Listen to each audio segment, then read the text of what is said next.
Hello, hello, hello, hello, hello. Hello, good morning. Thank you. Yun. Kamusta po ang bawat isa? Thank you, Lord. Nagising tayo ng saktuhan ba? Ay, namiss ko ang morning prayer. And salamat sa Lord sa kalakasan, sa safe travel pabalik ng the, dito, Abha, kasi galing akong Riyadh, galing bakasyon. And a short testimony lang, grabe si Lord talaga sa buhay po natin. But tayo magpagamit sa Kanya. Maraming mga surprises ang ginawa ng Lord sa akin nung nasa bakasyon ako. Hindi lang siya basta bakasyon, kundi talagang vacation with the purpose na mag-minister sa Lord, nag-guest preacher tayo sa dating church, and kakaiba yung Holy Spirit, kakaiba yung aura, kasi nakikita mo sila, nakakasama mo sila. And yung dati mong mga ka-church, andun yung galak at maraming mga bago. Praise Jesus, and na-meet ko ulit sila, Brother Brother June, then si Pastor Ronald sa Riyadh nung nagpunta ako doon. And pagbalik ko, ang dami kong natutunan na hindi dapat tayo magiging easy-easy lang sa buhay kasi ang oras ay tumatakbo. Kapag may calling ka, minister to the people na may nangangailangan, lalo na sa family. Praise God na naka-ano ko sila, na call ko sila nung New Year, and nabi-bless ako ng saya-saya pala pag maraming mga magkakapatid.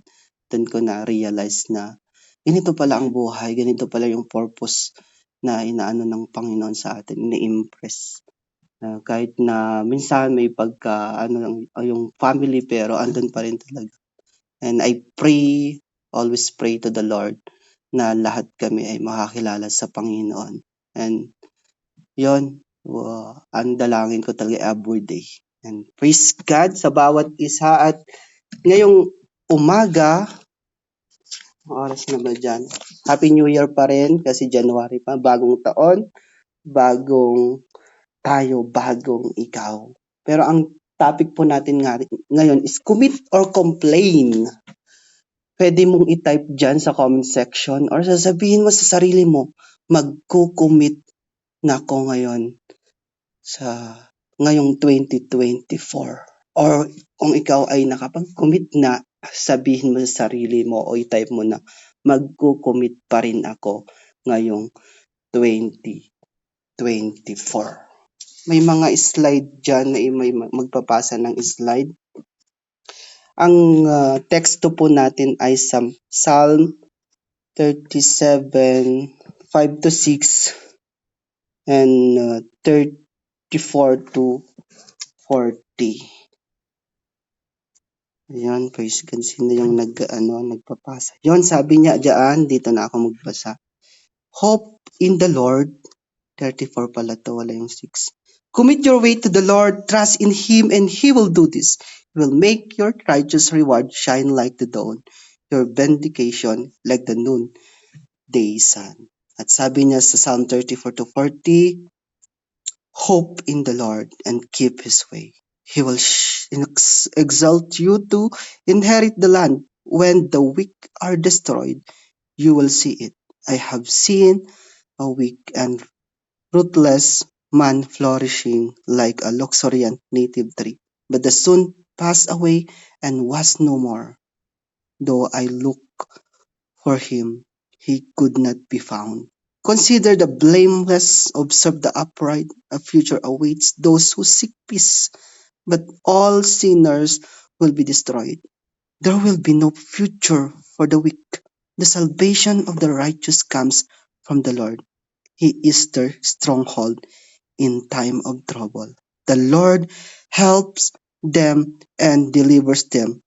He delivers them from the weak and saves them because they take refuge in Him. Thank you, Lord, sa pagkabasa ng kanyang salita. Ang salitang commitment ay commonly used sa mga tao, even mananampalataya, lahat. Sa forms that God holds sacred. Pamantayan ng Diyos ang basihan pag nakikipag-commit tayo sa tao. Sabi diyan, ang dali-dali nating mag-complain. Pero ang hirap nating mag-commit. Ang dali-dali nating mag-complain. Pero ang hirap nating mag-commit. Bakit kaya? Reality check. Complain ng complain sa mga rules sa church, sa mga ministry na hinahandle. Pero di naman nagko-commit. Commit or complain. Saan ka dyan? Doon dahil sa commitment. Ano ba ang commitment? Ang sabi dyan, commitment, the state or quality of being dedicated to a cause or activity. Dedication, devotion, loyalty, faithfulness. Ang sabi pa dyan, is an engagement or obligation that restricts freedom of action. It is responsibility pala. It is obligation. Yan yung commitment. Commitment. The word commitment. Ang meaning naman ng complain, express dissatisfaction or annoyance about something. Nagpo-protest ka. Grumble, nag-o-oppose ka. Lagi ka nalang complain, negative. Puro na lang negative. Dami mong mga suggestion pero hindi ka naman tumutulong, hindi ka naman nakikipag-commit, nakikipag-cooperate. And to express grief, pain, or discontent. Yan yung meaning ng commitment tapos complain. May mga klase ng commitment na ating i-discuss ngayon. Maraming commitment pero ito yung nagtatak sa akin. Pinaka-tatak sa 5 or 4 ito. Una is commitment of marriage. One man with one woman for life. Hindi ito basta-basta. Hindi siya kanin na pag mainit na pag napasok ka, iluwal mo. Hindi yon, hindi ganon. Kailangan ng commitment dito. Kahit na ang asawa mo ay madaldal, laging tama daw ang babae. Kaya mahalin mo at igalang sila. Sa una, ang ganda naman ng commitment mo, pero bakit umabot na ng taon, complain na ng complain, nangyari? Baka hindi na healthy yan. So, pag-usapan nyo. Di ba nag-viral yung ni Diego Losada ba yun? Losada, hindi ko alam. Basta yung anak ni Cesar Montano. Nasabi niya is, marriage is just a piece of paper. Kasi nakabase siya kung anong experience ng magulang niya, nakabase siya kung anong experience niya. So sabi niya, marriage is just a piece of paper. Kapatid, marriage is not man's idea. It's God's idea. Idea ng Lord ang marriage. Marriage is not just a contract. It is a covenant. Hindi lang siya isang piece of paper. It is a covenant. Commitment of marriage. Yan yung unang klase na pwede kang na i-commit mo. Matindi yan. Kalawa is commitment of work. Exodus chapter 20 verse 9. 6 days you shall labor and do all your work. Dapat hindi papetiks-petiks na pag wala si amo o si superior natin, wala siya, minekos-mekos na ang trabaho. Dapat may commitment ka sa work. Committed ka, hindi laging late, hindi laging reklamo ng reklamo. Hindi lang sahod lagi hinihintay, magtrabaho ka. Magtrabaho ka ng maayos, magtrabaho ka ng marangal. Amen po ba? Mahirap man ang work, mag-commit ka pa rin. Huwag kang mag-complain. Dahil our work is a blessing na binigay sa'yo ng Lord. Ayusin mo yan. Number 3, commitment of friendship. Deep commitment. Hindi mo sinisiraan ang kaibigan mo. Committed ka dapat. Keep the secret, hindi ibubulgar. Pag complain na ng complain, dahil pangit na ang ugali mo, alisan mo. Di na yang nakakatulong sa paglago mo. Or doon ka sa mga kaibigan na magdadala sa'yo sa mabuting landas. Grabe nung nagbakasyon ako, sabi ko, Lord, magbabakasyon ako, ang baon ko lang is faith. Lord, sa'yo, ikaw magpro-provide, lahat-lahat. Faith lang talaga yung dala-dala ko. Pero ang mga kaibigan, basta pinakasamahan mo nung una pa lang, ang dami yung pinagsamahan, pagbalikan mo sila, andun pa rin. Kahit hindi kayo nag-uusap, kahit hindi kayo, bihira kayong nagkikita, pag andun yung commitment mo sa kaibigan mo, parang magkapatid na ang turing mo sa kanila. So lahat, accommodation, food, kaibigan lahat nag-provide. And God is so good. I praised God. Kaya ang sarap na may kaibigan na idadala ka sa Panginoon. Commit to your friends. Yan yung ikatlo. Ikaapat is commitment to God. Ito yung the most important relationship, the most important commitment. Ang gusto ng Lord, commitment. Hindi complain. Hindi complaining. Love God. Commit to God. Lalo na sa quiet time natin. Yung one-on-one kayo sa Lord. Yung intimate relationship nyo, devotion, nagde-devotion ka ba, or mas busy ka na sa mundo. Wag dapat ganun. Ngayon pa lang, ipagpatuloy mo yan, yung pakikipag-commit sa Panginoon. Ngayong 2024, commitment pa rin. Magkukommit ka pa rin. Sa ministry, sa relationship, o ano pa ba? Sa Lord, mas lalo na sa Panginoon. At isa pang form of commitment ay yung sarili mo.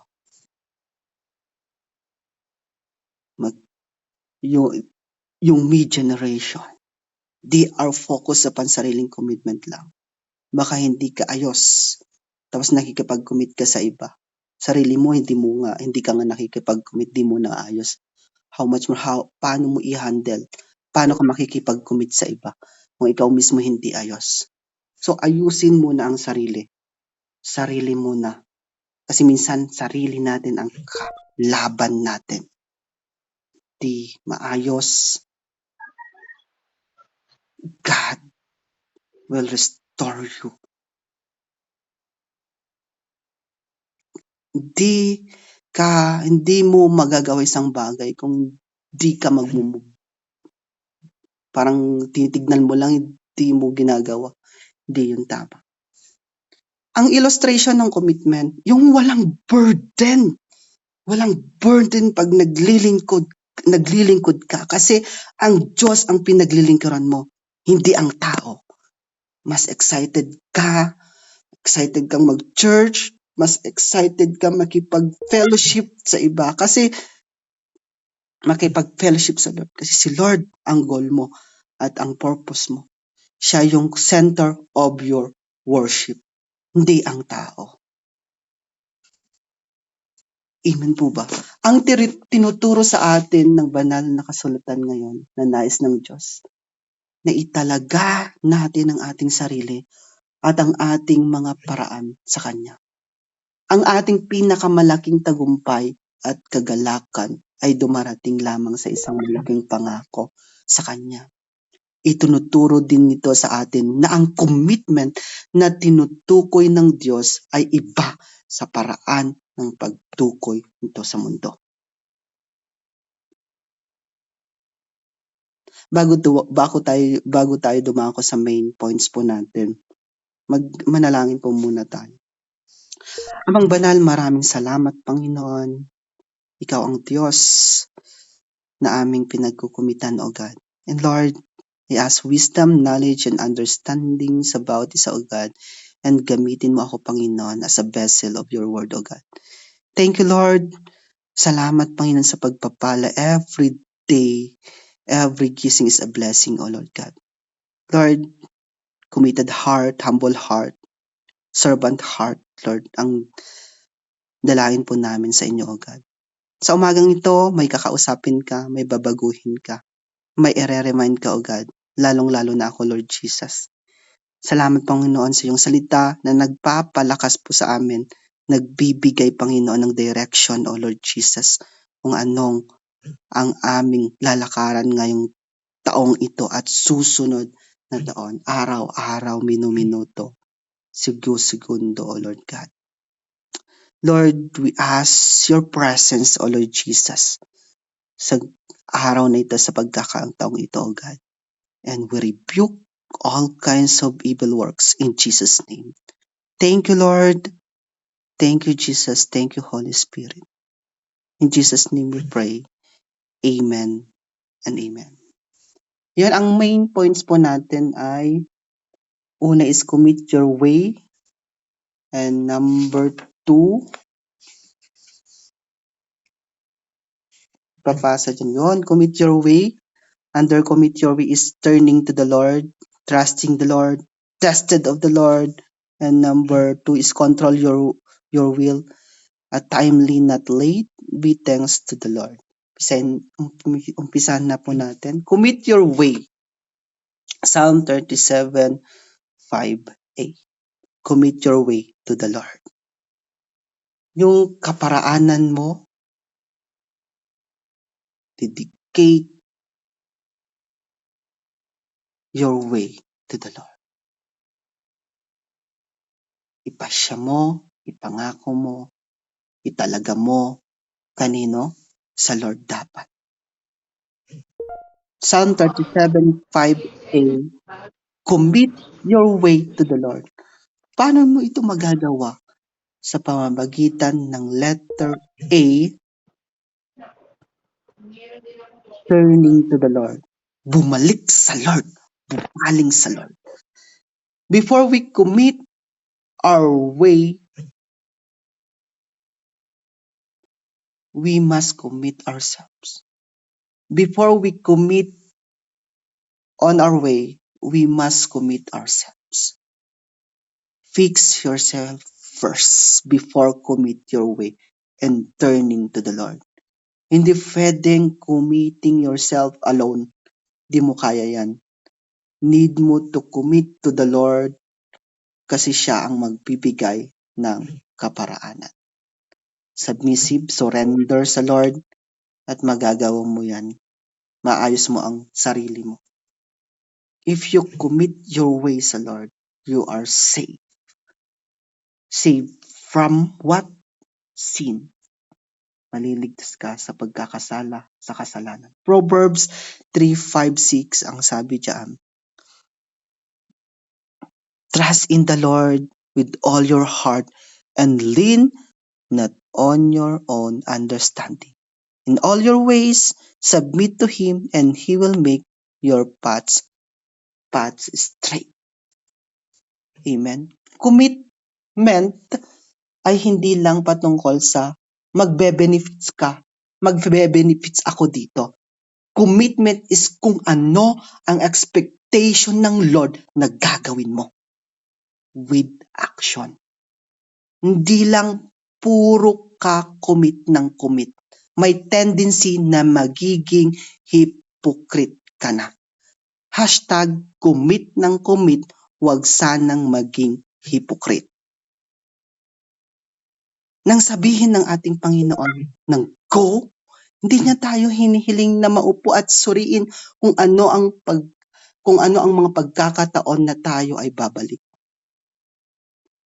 2 Coast Guard ang naghahanda, example natin, para sa pagtatangka sa pagsagip sa 2 mangingisda na nawawala sa bagyo.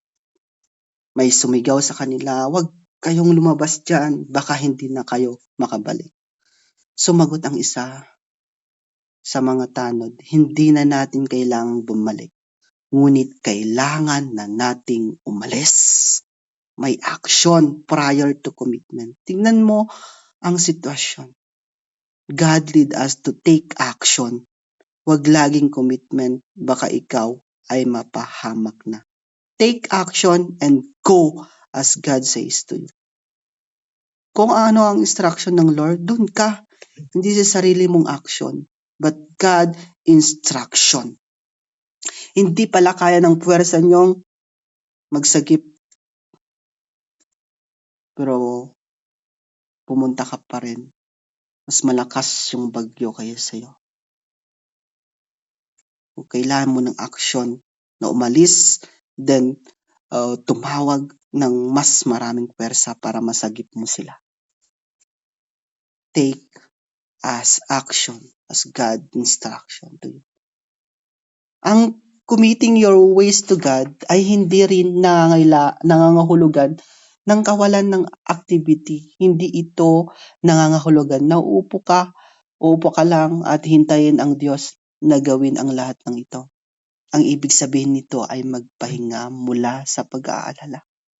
Dami nagwo-worry at pagkatapos ay magiging aktibo ka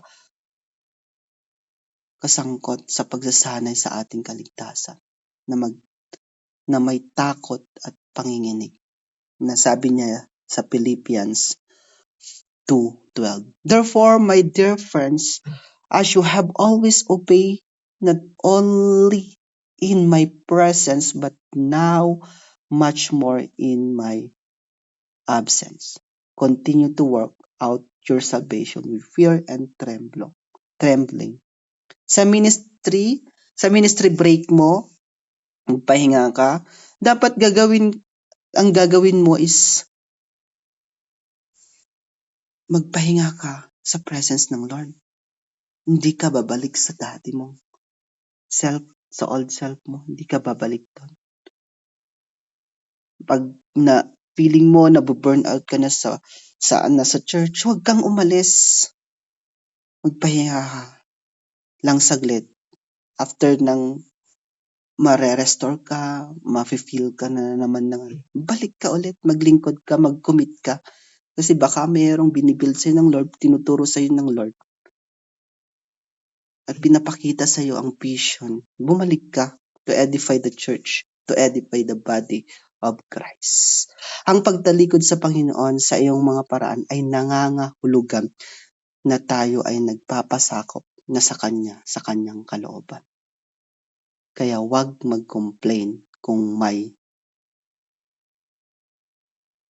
wag kang mag-complain. Mag-commit ka. May babaguhin, may aalisin siya sa buhay mo. Ganun lang. Sa sakit at sa karamdaman, sa ginhawa at saya, commit your ways to God and turning to the Lord. Letter B.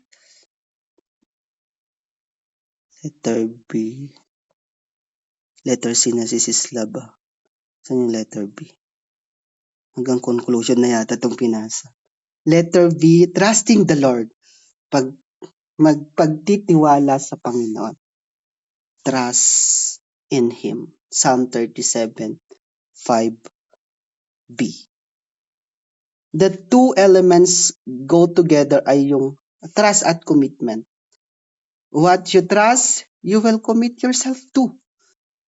Kung ano ang pinagkakatiwalaan mo, ay ipagkakatiwala mo ang iyong sarili sa kung ano ang ipinagkakatiwala mo sa iyong sarili ay iyong pagkakatiwalaan. Hindi lang commitment, kundi trusting the Lord sa kanyang nature. He is God. He is sovereign God. Sa mga bagay sa mundo, tayo ay nag-fail. But God never fails. Hindi siya nag-fail. Hindi rin siya nagbabago. Siya ay mapagkakatiwalaan natin at tapat kailan pa man. God is so faithful and just. Kaya trust in Him. In all your ways, trust the Lord. Illustration po natin dyan. Ang kwento ng inahin na manok at baboy na gustong bigyan ng espesyal na pagkain ang masipag na magsasaka. Ham at egg na almusal. Ang manok ay dedicated. Siya ay nagbigay ng kanyang itlog. Pero ang baboy ay committed. Binigay niya ang kanyang buhay. Tingnan natin ang aral na mapupulot natin sa ilustrasyong ito. Ang hinahanap ng Diyos ay hindi lamang dedication, hindi lamang dedicated, kundi tunay na commitment. See, God committed to us.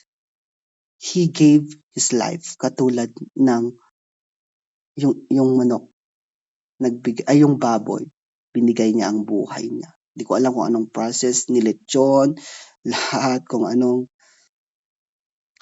Pero tayo is just a dedication. We give partially. Partial lang binibigay natin.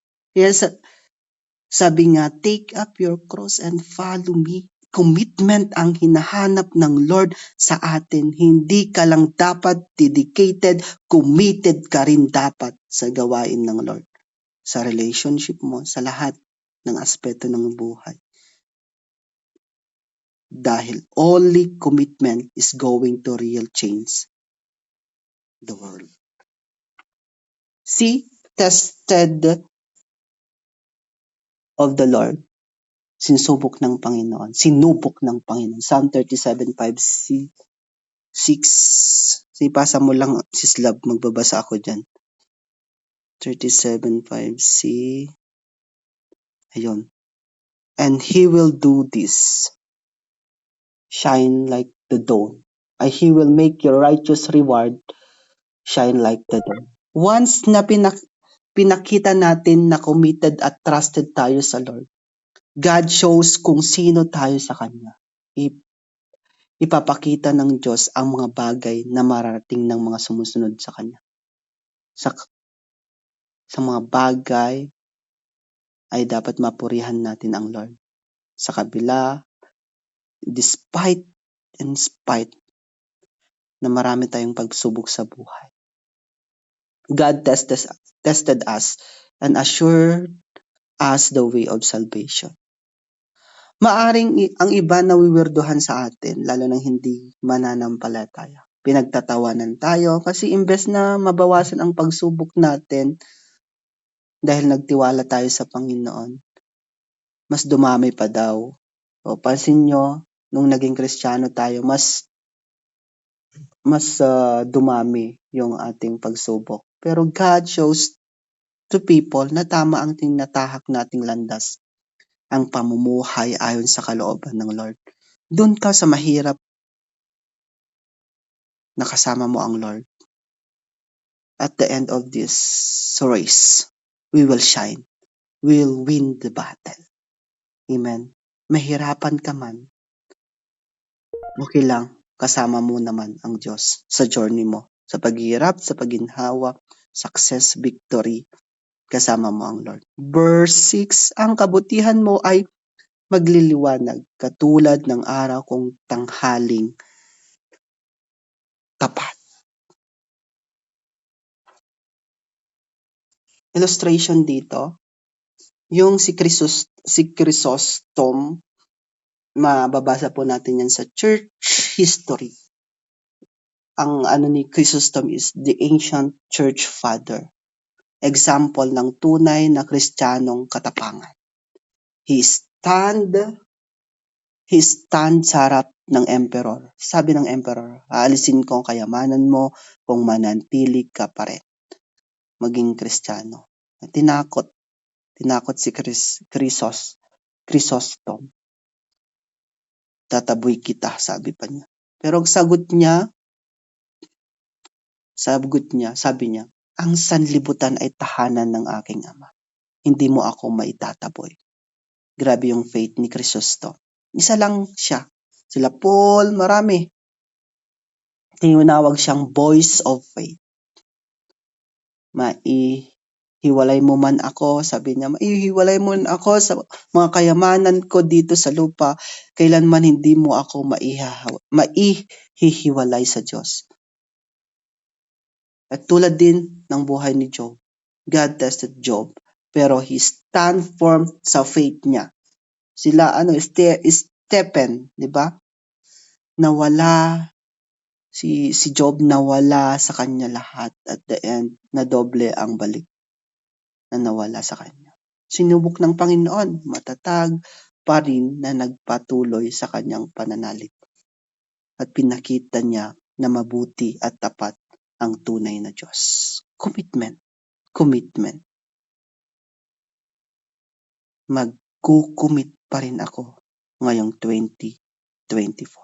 Declaration sa ating sarili. Tayo kaya mga kapatid, konting sita lang, ayaw nang dumalo, mag-join, nagtampo na, o ayaw nang magsimba, ayaw nang umattend ng church service, sinubok lang ng Lord, ayaw na magpatuloy, parang yung napanood namin kagabi, rewind, #rewind. Bumigay na, isang testing lang ng Lord, bumigay na.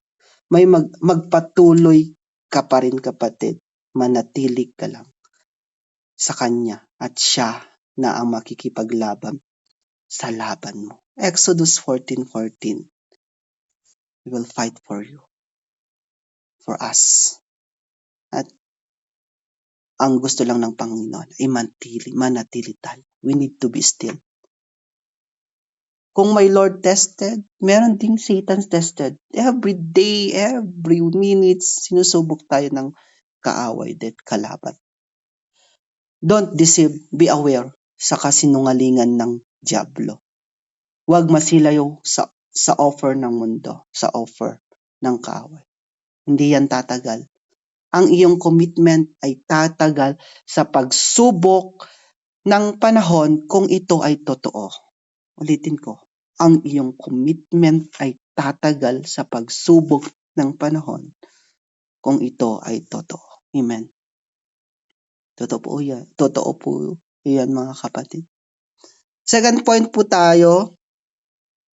Second point. Nasaan yung cover? Second point. Hindi ko na nakita yung slide. Ayun, control your way. Psalm 37, 34, 40. Kontrolin ang iyong kalooban.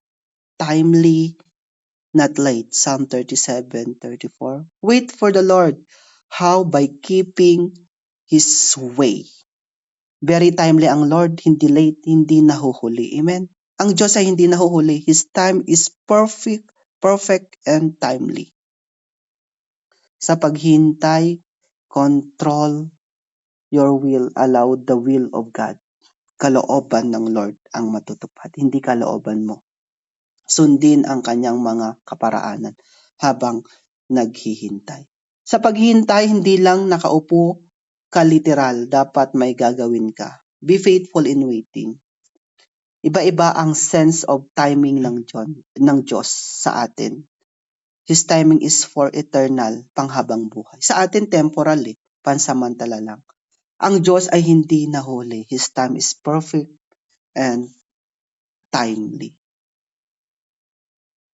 Halimbawa, huli ba siya nung ihagis si Jonah sa gilid ng bangka para para mamatay? Those who through him overbelieved God was too late to rescue him. Late ba siya nung si Lazaro ay Lazarus sick? Siya ay sadyang lumayo hanggang sa mamatay si Lazarus. Pagkatapos ay umalis lamang siya. Kahit ilang araw pagkatapos na siya ay namatay at inilibing. Ngunit hindi siya nahuli sa kanyang oras. Tanging ayon sa schedule lang nila, Martha ang nahuhuli. Si Lord ay timely. At marami pang ibang instances sa Bible. Yung kay Abraham, Sarah, di ba? Hindi nahuhuli ang Diyos. Hindi nahuhuli ang Diyos sa sitwasyon mo ngayon. Pinagdadaanan mo ngayon. Kung ipagkakatiwala mo ang iyong paraan sa Panginoon at nagtitiwala sa Kanya, hindi siya mahuhuli. Magtiwala ka lang sa Kanya. Hindi siya nahuhuli, kapatid. Mas maganda ang sense of timing niya kaysa sa atin, kaysa sa iyo. Galatians 4:4. Sa kasaganaan ng panahon ay sinugo ng Diyos ang Kanyang anak. Kahit na lumipas ang libu-libong taon ng kasaysayan ng lumang tipan, may tamang panahon ang Diyos para sa pagdating ng Mesayas at hindi pa siya huli ng sandali. Hindi siya late. Hindi siya late, mga kapatid. Hindi pa huli. Bumalik sa Lord, hindi pa huli, mga kapatid. Bumalik sa Lord, do His will. Araw-araw, ginigising ka. May time pa para sumunod. Para mag-commit. Letter B, thanks to the Lord. Pasalamat ka. Ngayong taong 2024, buhay ka pa. Diba? Ang iba namatay, hindi na umabot ng 2024. Thanks to the Lord. Thanks be to God. Amen. Psalm 37:35-40. Pasalamatan ang Lord. Sa bawat araw ba, nagpapasalamat tayo sa Lord? Or nagko-complain tayo agad? Unang gising mo parang, Lord, bakit ganito? Complain na agad. Buong araw mo talaga complain yan. Magko-complain. Ay, complain. Issue talaga ang buong araw pag inuna mong mag-complain. Imbes na magpasalamat, thank Lord, nagising ako. Ginising mo ako. And there is a purpose na ginising ka ng Lord ngayon. Psalm 37:37, consider the blameless, observe upright, a future awaits those who seek. May kinabukasan na nilaan ng Diyos sa atin. Sa panahon ng kaguluhan, nariyan ang Diyos. Awit 37:39, the salvation of the righteous comes from the Lord. He is their stronghold in time of trouble. Amen. May darating na kalayaan, pagpapalaya. 37:40, the Lord helps them and delivers them. He delivers them from the weak and saves them because they take refuge in Him. Magpasalamat ka. Thanks to the Lord. Ano man ang nangyayari sa iyo ngayon sa buhay mo. Ito ay ang mga pangako sa mga taong committed. But the secret word is commitment. Yun lang. Commitment. Lubos tayong nakikinabang kapag lubos tayong nagtitiwala sa Diyos. Hindi tayo matatalo kapag sold out tayo. Ang kailangan lang mawala sa atin ay ang ating pagkamakasarili at pagkamakasalanan. Ang kapalit ng isang mapagkakatiwalaang committed sa buhay. Kapatid, ano ang pumipigil sa iyo para hindi ka mag-commit sa Lord? Bakit hindi ka magtiwala sa Kanya? Ang totoong sikreto ng masaganang buhay, yung deep full commitment sa Lord. Araw-araw. Magpasalamat sa Lord. Be grateful, mga kapatid. Araw-araw, sa bawat umaga, ginigising ka. Magpasalamat. Every gising is a blessing. Amen. Conclusion po tayo. Commit or complain. Main points po natin, ulitin lang po natin. Commit your way. Under nyan is turning to the Lord. And trusting the Lord, tested of the Lord. Second point, control your will. Timely, not late. Thanks to the Lord. Yung mga taong committed sa Lord at nagtitiwala sa Lord, sila yung mga may kagalakan, may satisfaction, may contentment na binibigay ng Panginoon. We have the choice na umupo at mag-complain sa buhay sa dami ng mga pagsubok or magkaroon ng commitment sa Lord at patuloy na mabubuhay despite ng napakaraming problemang kinakaharap. It is your choice. Makipag-commit ka or magko-complain ka na lang. Sa pinaka-worst ng buhay mo, don't underestimate the Lord. Huwag mong i-underestimate ang Lord. May plano siya kung bakit nangyayari yan sa'yo. Lahat. Sa mga season na yan, napapalakas tayo. Habang sinusubok tayo ng pagsubok, doon naman tayo tumitibay. Mas lalo dapat tayo nakikipag-commit sa Panginoon. Turn complaining into contentment. Palitan ang pagreklamo sa pagiging kontento sa buhay na binigay ng Lord sa atin. Dapat marunong tayong makontento. Magko-complain ka ba? Or magko-commit? Be contented. Stop complaining. Stop complaining. Commit or complain. It's your choice. It's up to you. Amen. To God be all the glory. Bago po tayo manalangin, handugan po muna natin ang Panginoon ng isang awitin. Nang pinamagatang, I surrender all and build my life. Thank you, Lord, for this moment, O God. Salamat, Panginoon.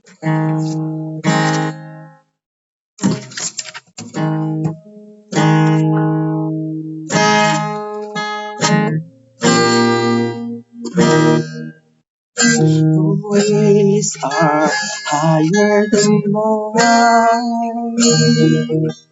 Your thoughts are deeper than mine.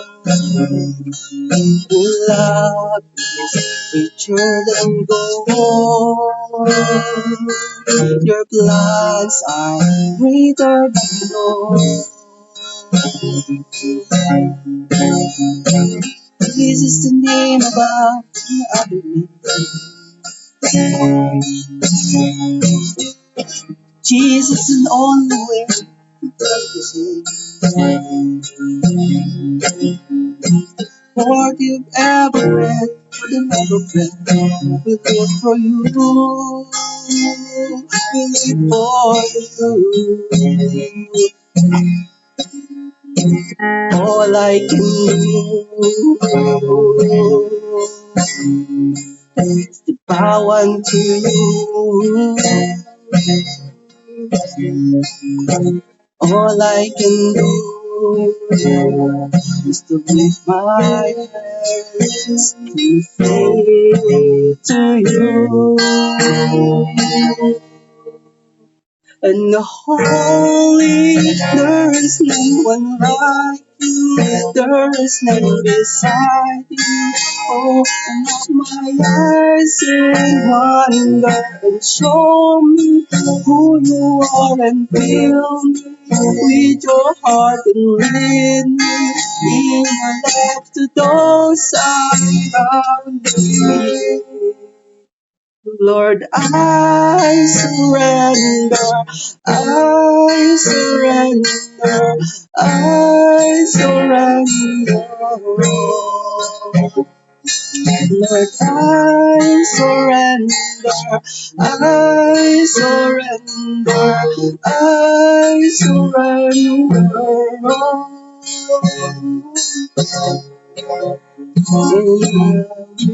Build my life upon your love. It is our firm foundation, and I will put my trust in you alone, and I will not be shaken, and I will build my life upon your love. It is our firm foundation, and I will my trust in you alone, and I will not be shaken. Your ways are higher, your thoughts are deeper. I surrender all. Your love is richer, your plans are greater. I surrender all. In holy, there is no one like you. There is none beside you.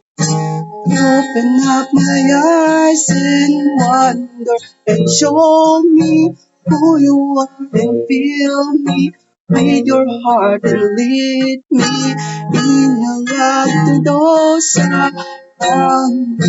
Lord, I surrender. I surrender.